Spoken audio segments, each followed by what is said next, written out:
I just happen to think of Alan Greenspan and the number of years that one man has had so much say in the world of economics, and I think that he's got too many brains and not enough brain cells within his own brain to be making decisions for youth. And whoever his lineage is, I don't care. I think that the whole nepotism thing, uh, in consideration of the number of men who have fathered how many children, um, and the, the whole world of human trafficking becomes such a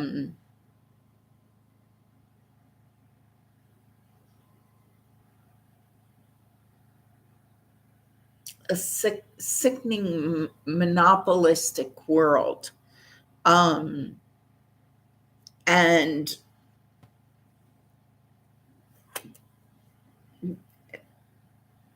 had I not been so profoundly and negatively affected by human trafficking in my own life, I wouldn't have so much information about it, and been able to uh, not formulate but identify um, the uh,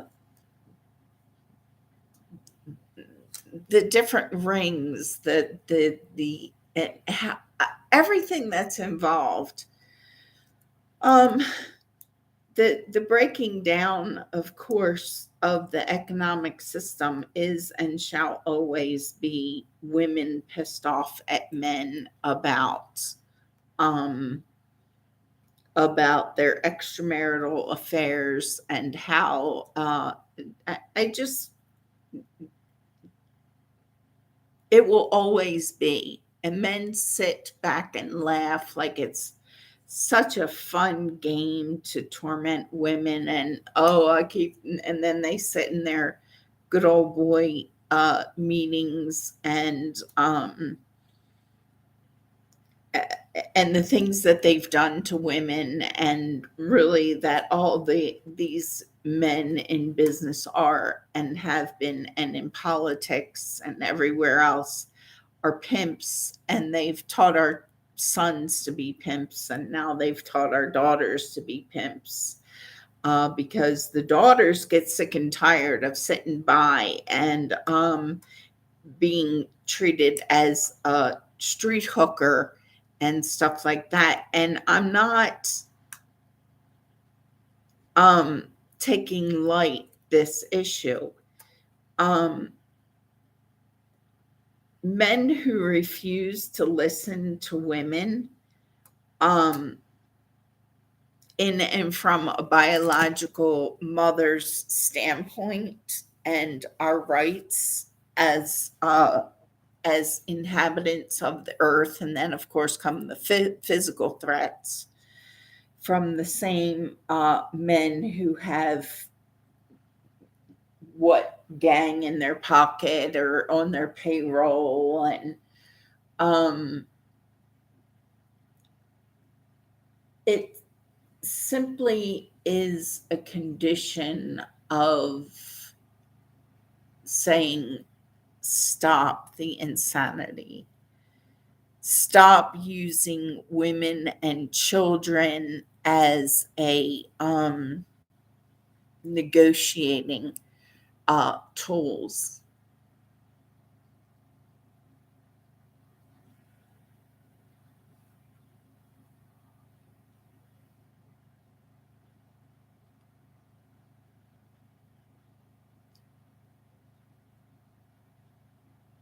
The fact that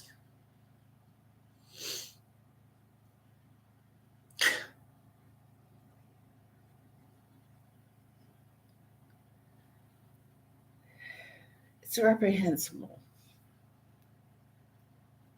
Human behavior is at an all-time low.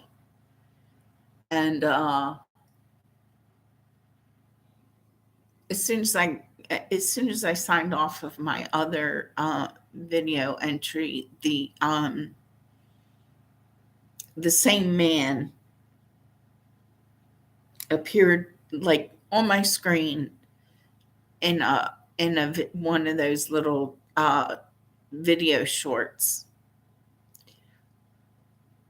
um, of and as though in possession of my first daughter. Um,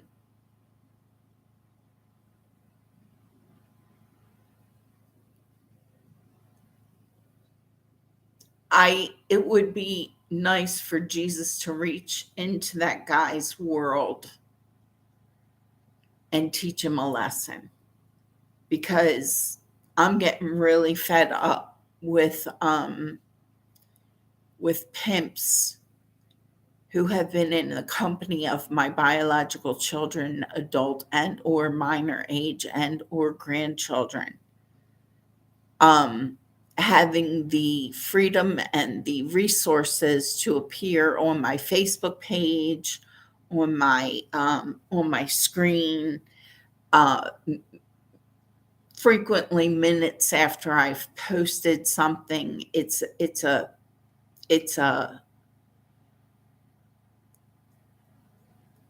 an in your face, um, and as though they're comparing their sin of my children to me doing this with a bottle of Jameson and pouring a shot of whiskey on my floor instead of in my mouth. And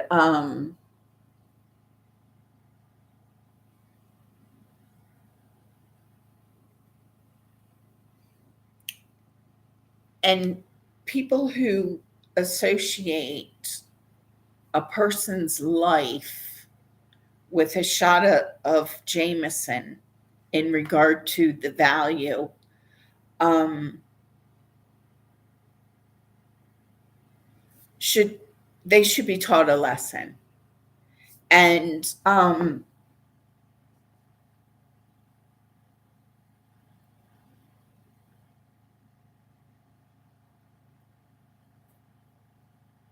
when I say I am constantly surrounded by pimps who are in little subliminal ways, and sometimes not so subliminal ways, trying to tell me that they have or know where my children are, um, and it's constantly fishing and on bait, and these men and women need to get over themselves, as I'm not a place for those men or women to I'm not for use. My children aren't for use of um, folly and the disgusting folly that they find so funny, and really, that they find themselves disgusting also. Otherwise, they wouldn't need someone else to dump on. They wouldn't need my children. They wouldn't need your neighbor's children. They wouldn't need my adult age daughter. They wouldn't need to have other people's children, or to enter if they thought they were if their confidence in what they do behind closed doors with other people's children so acceptable, and they wouldn't need to try to dump it back. And there went another door open and slam again.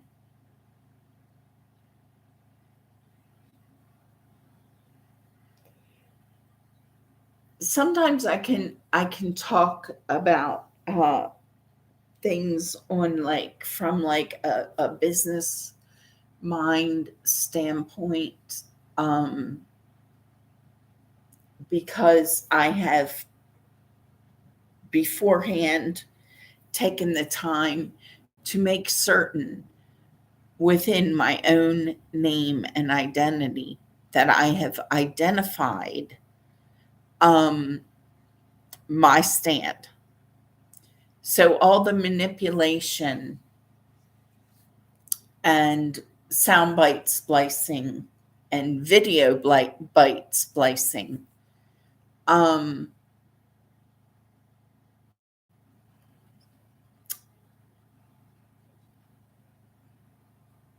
can't interfere with my claim of innocence in regard to having a purpose or a motivation um, of of manipulating anyone, because I don't have a purpose. I simply am needing to tell my story and mostly to reach my children and get my children back in my in when I say my, that guy's face appears. And this is the type of video splicing and soundbite splicing I'm talking about, that that digitally they interfere with the message I'm trying to get across, and they do so purposefully.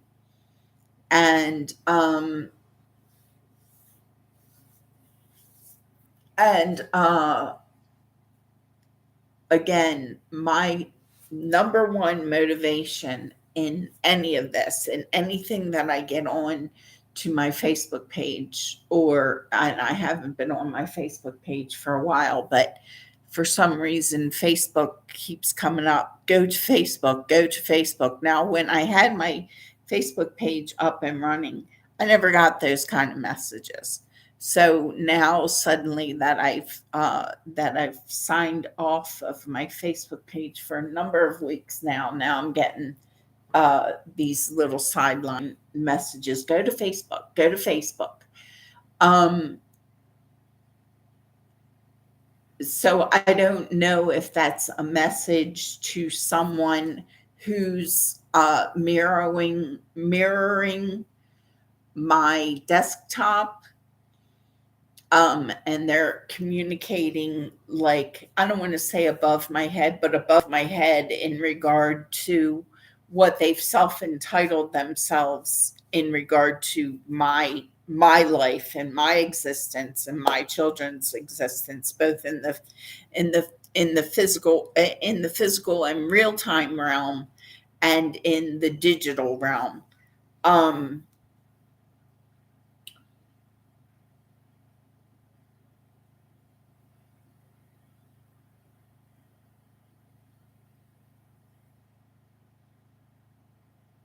so what I'm saying is,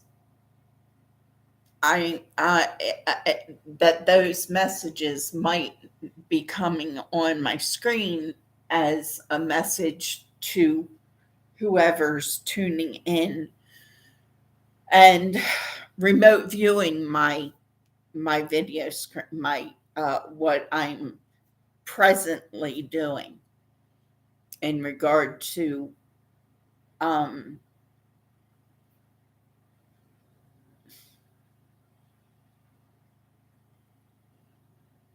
and now I'm hearing somebody say, and Leah,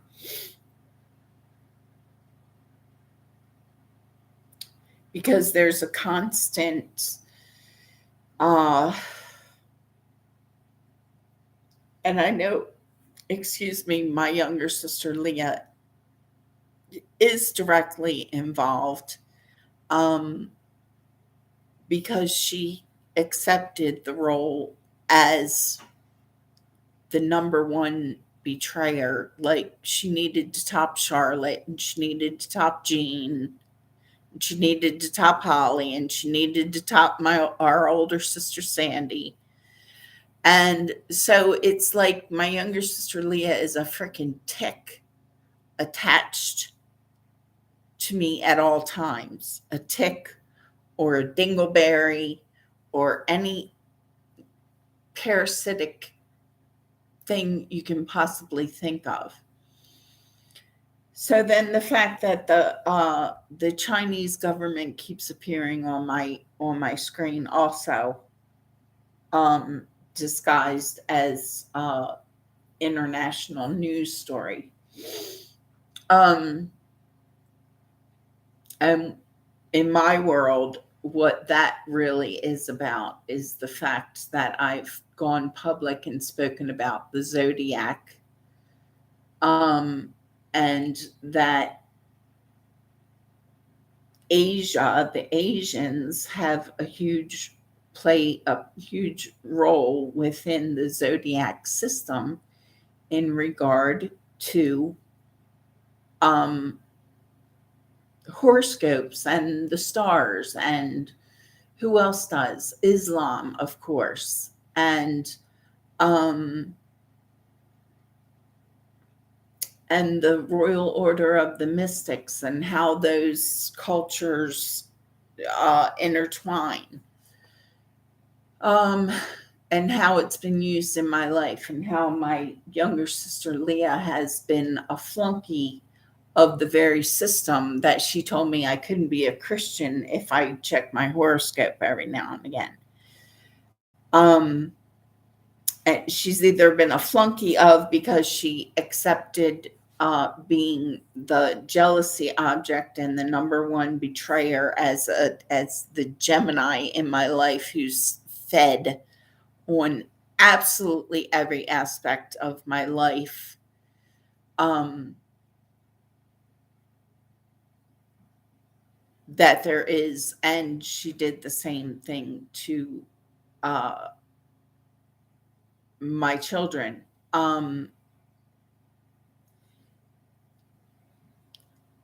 In and as for instance, and this is a minor instance, kind of, in comparison to like her coming to Dewey Beach when I thought she was living in Holland with her husband, Steve Freda, and she decided to fly to Dewey Beach and participate in a marriage to my first daughter's father when my first daughter was 3 years old. And I worked the event and was like looking, trying to see the bride and groom, and I couldn't see the bride and groom. And this was such a beautiful event because the venue was right on the bay side, in Dewey Beach, and the sunset and the reception started and took place, and I was working the reception, and every table had hyacinths on the table, and hyacinths are my favorite flower because of the fragrant aspect of the flower. And I thought to myself, if I ever get married, this is how I'm gonna have it. Also, I'm gonna have hyacinths on every table like this. And like I was saying, come to find out, I'm 58 years old now. That was when I was like 26 or 27. So 30 years, 3 decades now have passed, and I'm learning information that that event was my younger sister Leah marrying my, as in actually, and in front of my eyes, yet I was being blocked from seeing who the bride and groom were, and in my name. So to me, that is pretty much the epitome of Satan devouring a Christian. And and then more recently, her coming to the hospital in 2007 when I was giving birth to my son and daughter, Elsa, Harlan, Borta, and her, my younger sister Leah, and my the woman who raised the two of us sat beside my bed, as in bedside. They sat at my bedside. Um, and having a conversation about the name Elsa that I gave to Petrus and I's biological daughter, that she didn't like the name I gave my daughter. And she wasn't even speaking to me, she was speaking at my bedside to Charlotte as though I wasn't laying in the bed. And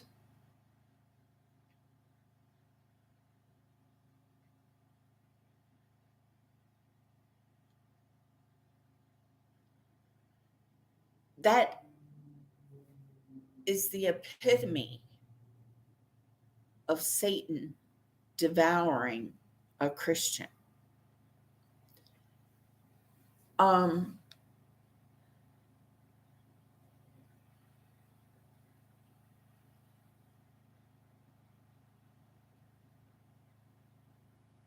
other than her sitting down and putting me in a pot, that's about, my younger sister Leah is about as close to a cannibal and as anybody can get. Now, has she crossed that line in some regard? I don't know. I know that cannibalism is something that is more prevalent than I ever wanted to face. And a lot of these cultures that these people are digging up um, have practiced cannibalism, and I don't want to be a part of that. um,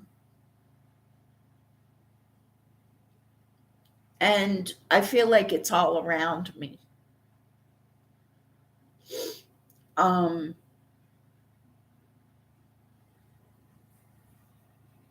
I remember in 2005 or thereabouts when I resided at Bear Valley Village Apartments, there was a catchphrase that I could hear with my ears, and therefore I knew it was reaching my subconscious.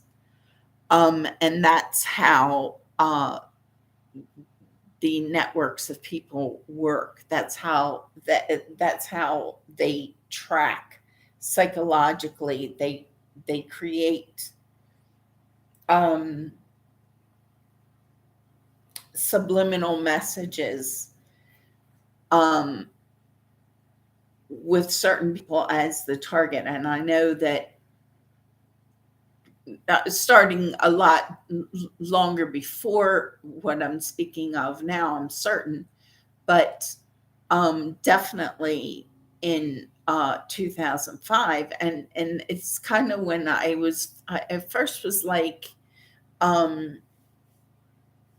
why why do I keep hearing somebody out there saying, and then the psychologists want to pretend like and treat you like, well, are you hearing voices?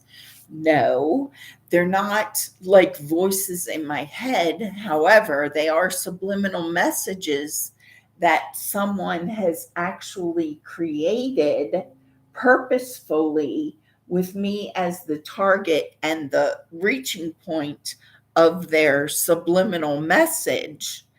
Um, um, and this particular subliminal message was was about the Donner Party. Um, and I didn't know what the Donner Party was, and I can't remember exactly what the message was. And I didn't know what the Donner Party was, but it was irritating me that I kept hearing this again and again, like when I went out jogging or when I went out to the grocery store or wherever I happened to be. And it still happens. It's every time I leave my apartment, and every time I'm in my apartment, there's the neurolinguistic attachment to different messages, different sound bites that someone is creating outside of my immediate physical geographical presence. And so it took a while for me to remember to look up what is the Donner Party, and why every time I leave my apartment, and this is in 2005, why every time I leave my apartment is there somebody like posted up, like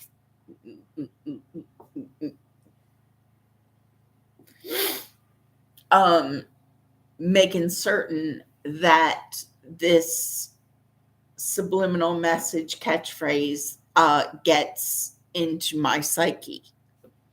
And then finally, one day I looked it up. I don't know how long it took. And the Donner Party was the people who, and I really don't, they were, they were stranded in the snow. And, I don't know. Everybody can look it up themselves. I'm not trying to set anybody up to have a subliminal playing in their mind for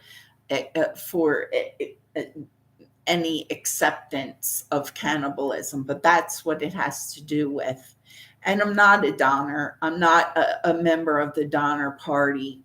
And the fact that one of the reindeer, one of Santa's reindeer, and the Donner Party was part of was about a group of people who had gone out and hiking in the snow and became stranded in the snow, and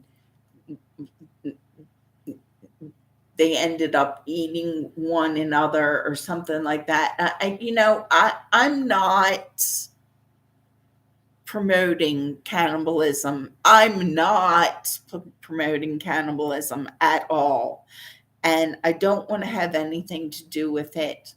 But I know that there are cultures that are practicing that behavior, and they are participating in regular mainstream society, and they're also participating in the the they're in the homeless population.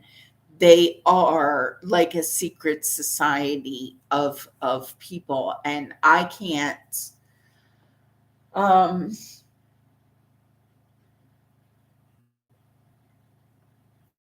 Another thing I can't abide by, but I need.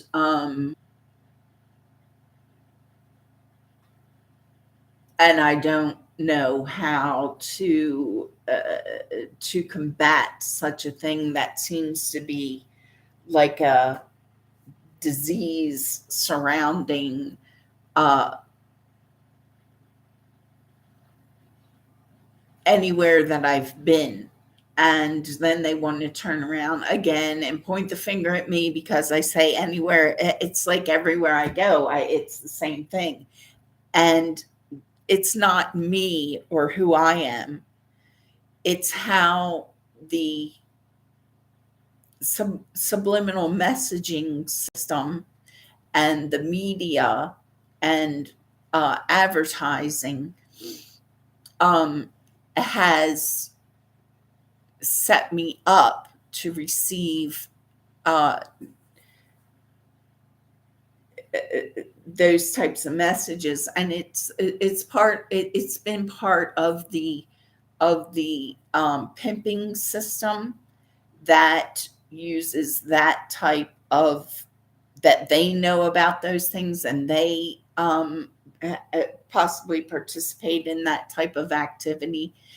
um, it seeps in as a subliminal, where you who have no intention and never even imagined, it's like on the same line. It's not like, it's on the same lines of human trafficking, but one step lower. And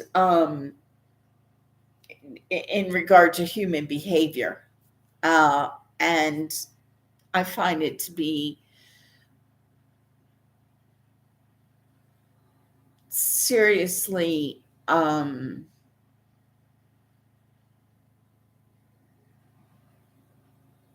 unacceptable.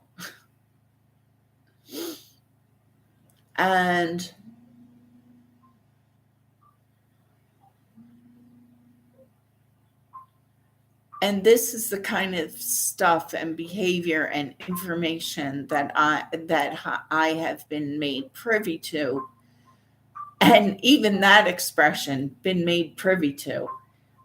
Like I'm the dumping ground, the bathroom for such activities that people say, no shame in my game. And yet they need to make the innocent person privy to what they're doing. Um, uh, while they're advertising, no shame in my game. Yeah, I'm sorry to tell you, but there is shame in your game. Otherwise, you wouldn't need to make me your bathroom. And that is actually what I um, I have been identified as by certain people, by certain cultures, by certain, and they're usually the most disgusting, as far as what I find to be disgusting human behavior. It's usually the people who practice the most disgusting human behavior, who have called me their bathroom, like their dumping ground. Um, and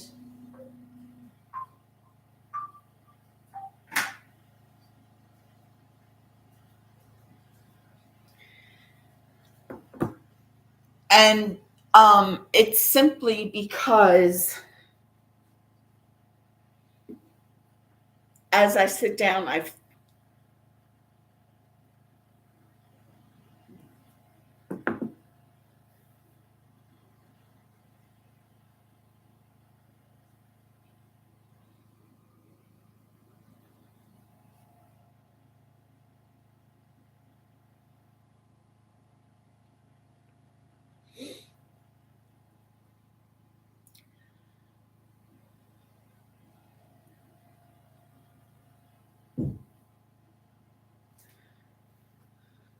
um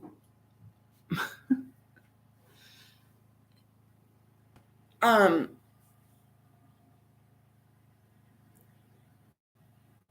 and they act as though their psyches can't understand that it's not their race or their skin color or even their religion.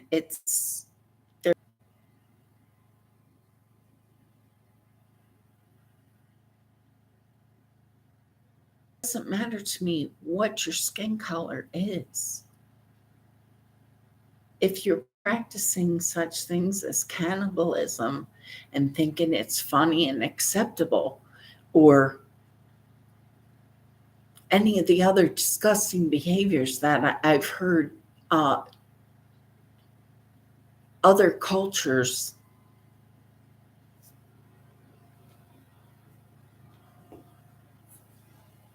and other Christians as well, because I don't I just don't think that there's a lot of intelligence um, in Mr. Greenspan's uh, history.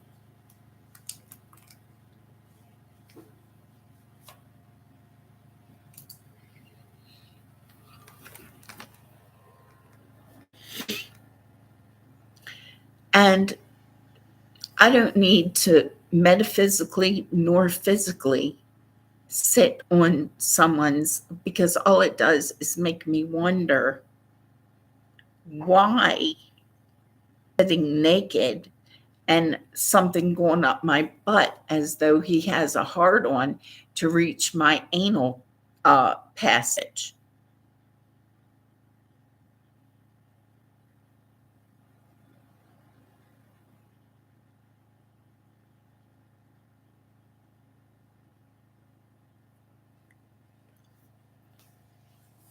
As I'm hearing a young child again in whimpering mode.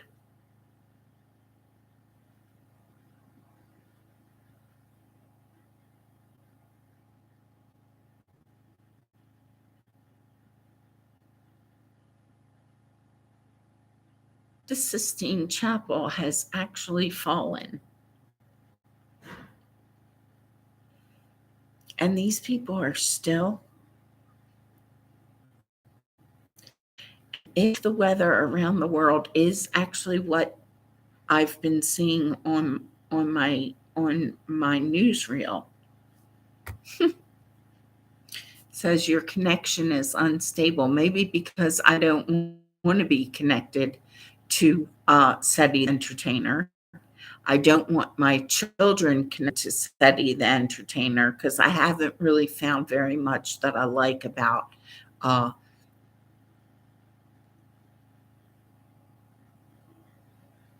nor his cohort, what his name is. I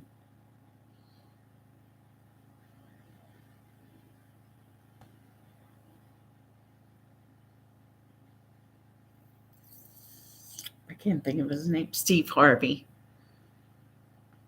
Because I can't find behind the scenes, I can't find a lot of good representation of any good character.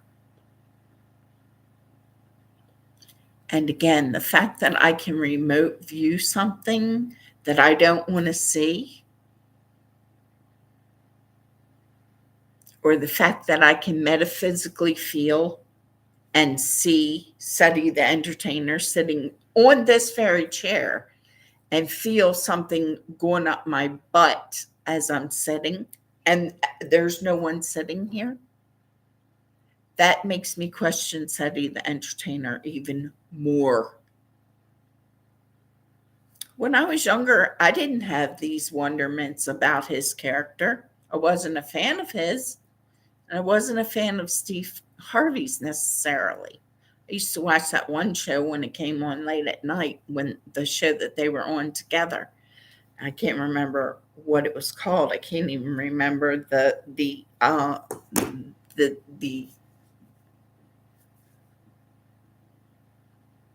I just remember the setting being an office, and there being interplay among the characters in the office. But the point of the matter is that was 30 years ago, and I've learned a whole lot since then.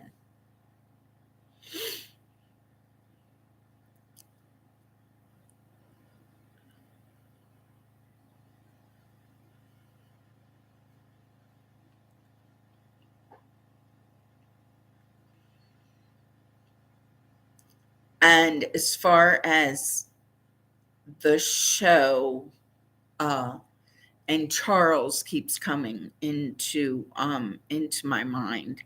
Charles, the guy who I thought was my boyfriend, and started wondering again if he was a pimp because of things that happened after, um, and his behavior.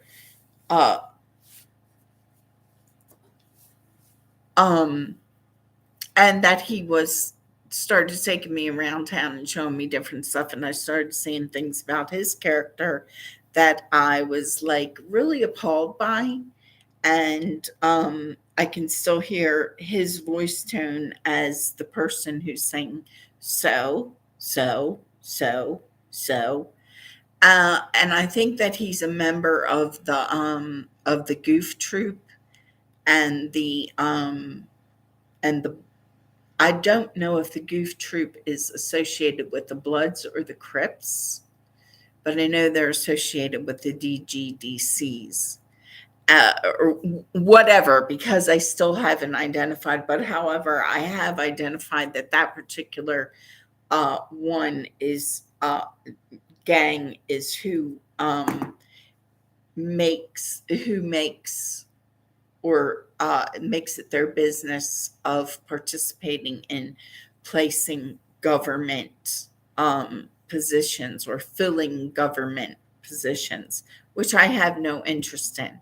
What I have interest in from the DGDC gang is to and for them to release my children back to me, not to Charlotte, because every time I hesitate, it's like the members of the Gauntlet, who was actually run by Jean and Charlotte,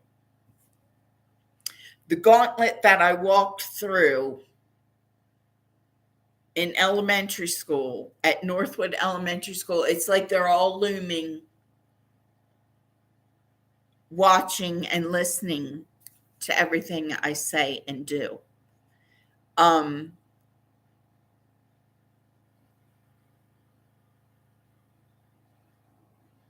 and waiting what they can attach my thoughts to.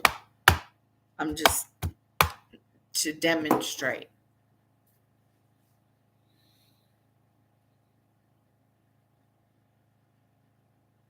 What a sickening existence that they have as little faith in human existence without manipulation.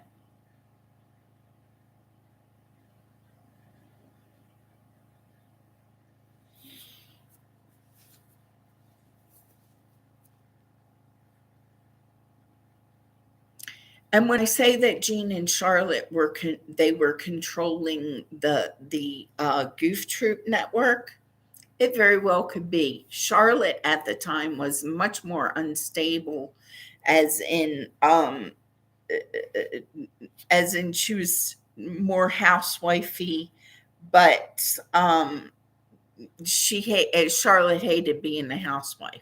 I can tell you, she hated having us uh, as a responsibility. Completely opposite of my character. Um, and yet I hear in the background, as in she's in the rafters, or watching from a camera that's embedded in the lighting system. And, by now, I don't care about the accusation, oh, the paranoid, because Charlotte was who deeply tagged me with the word paranoid. And I know I'm not paranoid. I know that there's active, um, extensive manipulation going on all around me of my existence. And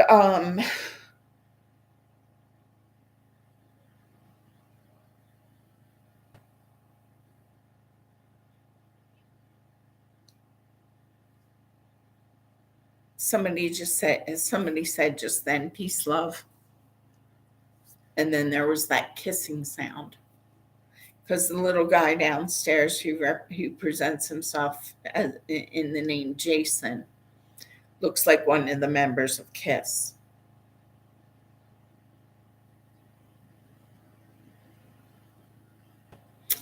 And when he comes up, I find myself playing the role of um, naive neighbor, which I just would like him to know I'm not naive and I'm not stupid to his role when he comes knocking at my when he knocks at my door a few times. In other words, I know he's not just being a, a friendly neighbor,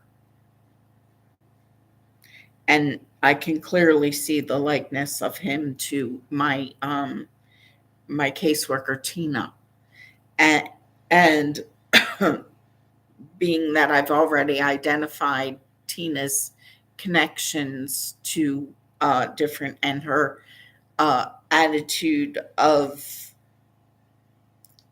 ignorance to the things that I have spoken to her about, and her ignorance of my needs as a client. So I know that Tina's concern for me is not really caseworker client, it's political.